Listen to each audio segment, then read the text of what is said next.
नमस्कार, हिमाचल न्यूज में आपका बहुत बहुत स्वागत है। चलिए देखते हैं आज की 15 फटाफट बड़ी खबरों को।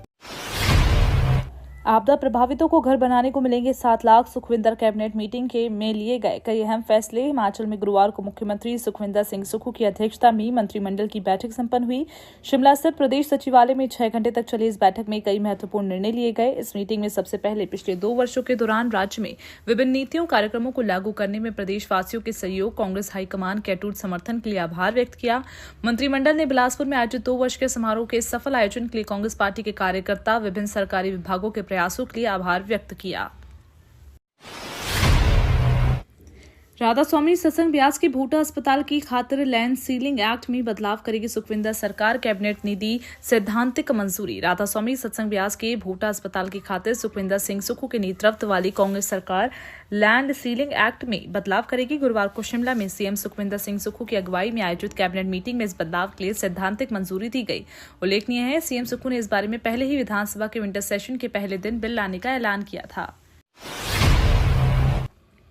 स्टडी लीव पर जाने वाले शिक्षकों को मिलेगा मात्र 40% वेतन। शिक्षा विभाग ने जारी किए निर्देश। प्रदेश में 7 अगस्त 2024 के बाद अध्ययन अवकाश पर जाने वाले प्रोफेसरों, शिक्षकों को कुल वेतन का सिर्फ 40% वेतन मिलेगा। नए सीसीएस अवकाश नियमों के तहत अध्ययन अवकाश के दौरान वेतन भुगतान को लेकर शिक्षा विभाग ने निर्देश जारी किए। 24 महीने तक के अध्ययन अवकाश के लिए प्रशासनिक की जगह वित्त विभाग की अनुमति लेना भी अनिवार्य कर दिया है। कॉलेज प्रोफेसरों के वेतन से जुड़ी कुछ आपत्तियों के बाद शिक्षा विभाग ने वित्त विभाग से मामला उठाया था। मंगलवार को उच्च शिक्षा निदेशक डॉक्टर अमरजीत कुमार शर्मा की ओर से इस संदर्भ में सभी कॉलेज प्रिंसिपलों को पत्र जारी किए गए। रामपुर में 390 लोगों को मिलेगा पक्का मकान। पीएम ग्रामीण आवास योजना के तहत मिली स्वीकृति। प्रधानमंत्री ग्रामीण आवास योजना का उद्देश्य ग्रामीण भारत में रहने वाले गरीब, कमजोर वर्ग के लोगों को पक्के सुरक्षित आवास प्रदान करना है। इस योजना के अंतर्गत शिमला के रामपुर ब्लॉक में 390 लोगों को अपने पक्के घर बनाने के लिए वित्तीय सहायता मिलेगी। केंद्र सरकार की ओर से इस योजना के तहत खंड विकास कार्यालय रामपुर को अप्रूवल प्राप्त हो चुकी है। बर्फबारी के बाद पर्यटकों का इजाफा। रिवर राफ्टिंग और पैराग्लाइडिंग का उठा रहे आनंद। कुल्लू जिले के ऊंचे पर्यटन स्थलों में बर्फबारी होने के बाद पर्यटक कुल्लू मनाली का रुख कर रहे हैं। पर्यटक कुल्लू मनाली में विभिन्न एडवेंचर गतिविधियों का आनंद उठा रहे हैं। ब्यास नदी की ठंडी जलधारा में रिवर राफ्टिंग और पैराग्लाइडिंग का भी लुत्फ उठा रहे हैं। ऐसे में जिले में पर्यटन कारोबार धीरे धीरे रफ्तार पकड़ने लगा है। मुंबई के अब्दुल रहमान ने कहा कि मुंबई में जहां पारा 20 डिग्री सेंटीग्रेड है, वहीं कुल्लू मनाली में -4 डिग्री में मौसम ठंडा है। राज्यसभा सांसद हर्ष महाजन ने पीएम मोदी से की मुलाकात। चंबा पांगी नेशनल हाईवे बनाने की उठाई मांग। प्रदेश से राज्यसभा सांसद हर्ष महाजन ने नई दिल्ली में प्रधानमंत्री मोदी से मुलाकात की। इस दौरान सांसद ने पीएम मोदी को हिमाचली टोपी शॉल भेंट की। इस मुलाकात के दौरान हर्ष महाजन ने प्रधानमंत्री मोदी से हिमाचल के मुद्दे पर चर्चा की। साथ ही उन्होंने प्रदेश में चंबा से पांगी तक नेशनल हाईवे बनाने की मांग की। राज्यसभा सांसद हर्ष महाजन ने प्रधानमंत्री नरेंद्र मोदी से मुलाकात के दौरान हिमाचल के कई अहम मुद्दों पर चर्चा की। खुशखबरी, हिमाचल में एसएमसी शिक्षकों के परमानेंट होने का रास्ता साफ। 5% एलडीआर कोटे को मिली मंजूरी। प्रदेश सरकार ने राज्य के सरकारी स्कूलों में स्कूल प्रबंधन समिति के तहत तैनात शिक्षकों को नियमित करने का रास्ता साफ किया।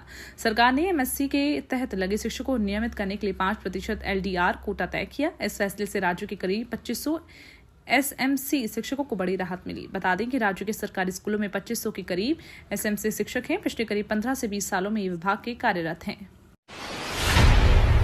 हिमाचल में बारिश, बर्फबारी के आसार। अगले 7 दिन शुष्क रहेगा मौसम। पहाड़ों में बर्फबारी का असर पंजाब में पड़ रहा है। पिछले 2 दिनों से शीतलहर से सूबा ठिठुर रहा है। मौसम विभाग ने कुछ जिलों में 15 दिसंबर तक शीतलहर चलने की चेतावनी दी, जबकि 17 दिसंबर तक मौसम शुष्क रहेगा। हिमाचल में मौसम में हुए बदलाव से पंजाब के 6 जिलों में न्यूनतम पारा 5 डिग्री से नीचे रिकॉर्ड किया गया है। किसानों को धान की फसल का 76.04 करोड़ भुगतान। 2320 रुपये प्रति क्विंटल तय है फसल का मूल्य। प्रदेश में बनाए गए धान खरीद केंद्रों में 11 दिसंबर तक किसानों को 36,343.67 एमटी धान की फसल की खरीद की गई। प्रदेश में खाद्य आपूर्ति विभाग द्वारा बनाए गए केंद्रों में धान और रागी की फसल खरीद की जा रही है। प्रदेश के किसानों को धान की फसल का अब तक किसानों को 76 करोड़ 4 लाख का भुगतान जारी किया गया। धान और रागी की फसल की खरीद करने के लिए बुकिंग के लिए पोर्टल खोल दिए गए। प्रदेश में किसानों से धान खरीदने के लिए खाद्य आपूर्ति विभाग द्वारा प्रदेश में 19 धान खरीद केंद्र बनाए गए हैं। एयरपोर्ट के साथ पेरीफेरी रोड के लिए भूमि खरीदेगा पर्यटन विभाग। सुरक्षा पर्यटन की दृष्टि से महत्वपूर्ण कांगड़ा एयरपोर्ट के विस्तारीकरण के लिए ली गई भूमि के अलावा 12 मीटर अतिरिक्त जमीन खरीदी जाएगी। हवाई पट्टी के बाहर बनने वाले पेरीफेरी रोड के लिए पर्यटन विभाग भू मालिकों से इस भूमि को सीधे खरीद करेगा। इसके लिए लैंड कलेक्टर एसडीएम कांगड़ा ने पब्लिक नोटिस जारी किया, जिससे छूट हुए खासरा नंबरों की सीधी खरीद की जा सके। कांगड़ा एयरपोर्ट विस्तारीकरण के लिए तमाम सारी प्रक्रियाओं को पूरा करने के लिए जिला प्रशासन की ओर से प्रयास चल रहे हैं। आईजीएमसी अस्पताल के पास नहीं एक भी बस, हाईकोर्ट का आदेश। राज्य सरकार उपलब्ध करवाए कम से कम 3 बसें। प्रदेश हाईकोर्ट ने सरकार को आदेश दिए हैं कि वे आईजीएमसी को कम से कम 3 बसें प्रदान करें। ये बसें चाहे किराया खरीद समझौते पर हों, सीधे खरीद पर हों या पट्टे के आधार पर हों। कोर्ट ने आदेश दिए कि किसी भी परिस्थिति में आईजीएमसी को वाहनों के बिना नहीं छोड़ा जा सकता। कोर्ट ने आदेश जारी करते हुए कहा, ये राज्य का प्रीमियम अस्पताल है। 18 वाहनों के बड़े बेड़े के मुकाबले संस्थान के पास केवल 2 वाहन हैं और एक भी बस नहीं है।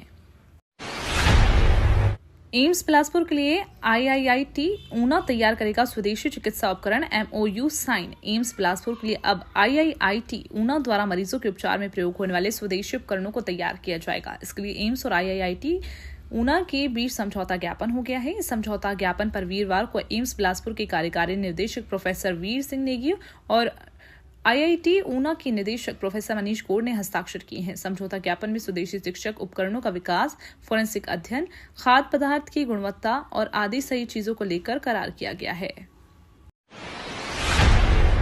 खाद्य पदार्थों के सैंपल फेल, 5 लाख रुपए से अधिक का जुर्माना लगाया। खाद्य सुरक्षा विभाग की ओर से कुल्लू जिला के विभिन्न क्षेत्रों के लिए नए सैंपल मानकों पर खरे नहीं उतर पाए, जिसके चलते जिला दंडाधिकारी कुल्लू की अदालत ने इस मामलों पर जुर्माना लगाया। गौरतलब है, गत दिनों खाद्य सुरक्षा विभाग जिला कुल्लू द्वारा कुल्लू बाजार, भुंतर, सेंट ब्यासम मोड़, कटराई, बंजार, आनी और बजोरा आदि जगहों से विभिन्न खाद्य पदार्थों के नमूने जांच के लिए लिए गए थे, जिनके सैंपल फेल हुए हैं। बॉलीवुड सुपरस्टार गोविंदा ने मां चिंतापूर्णी के दरबार में नवाया शीश। बॉलीवुड के सुपरस्टार गोविंदा वीरवार शाम को परिवार सहित प्रसिद्ध शक्तिपीठ चिंतापूर्णी मंदिर में हाजिरी लगाने पहुंचे। पुजारी बारीदार सभा के प्रधान रविंदर छिंदा और पुजारी वर्ग ने गोविंदा का स्वागत किया, जिसके बाद प्रधान रविंदर छिंदा ने गोविंदा और उनके परिवार को विधिवत पूजा अर्चना करवाई। इस दौरान एसडीएम अंब सचिन शर्मा और पुजारी रविंदर छिंदा ने अभिनेता गोविंदा को माता रानी की तस्वीरें भेंट की। 14 दिसंबर को राष्ट्रीय लोक अदालत, अब तक 62,000 मामले। हिमाचल प्रदेश उच्च न्यायालय के कार्यवाहक मुख्य न्यायाधीश, हिमाचल प्रदेश राज्य विधिक सेवा प्राधिकरण के कार्यकारी अध्यक्ष न्यायमूर्ति तरलोक सिंह चौहान के मार्गदर्शन में 14 दिसंबर को हिमाचल प्रदेश राज्य के सभी न्यायालयों में राष्ट्रीय लोक अदालत का आयोजन किया जा रहा है। ट्रैफिक मजिस्ट्रेट के न्यायालयों में एमवी चालान मामलों में ईपी के माध्यम से कंपाउंडिंग शुल्क के भुगतान की ऑनलाइन सुविधा प्रदान की गई है। राष्ट्रीय लोक अदालत के बारे में आईईसी सामग्री के वितरण और स्थानीय निकाय हितधारकों और गैर सरकारी संगठनों, पंचायती राज संस्थाओं के प्रतिनिधियों, पैरालीगल, वॉलंटियर, सार्वजनिक परिवहन सेवाओं आदि के माध्यम से जनता को जागरूक किया जा रहा है।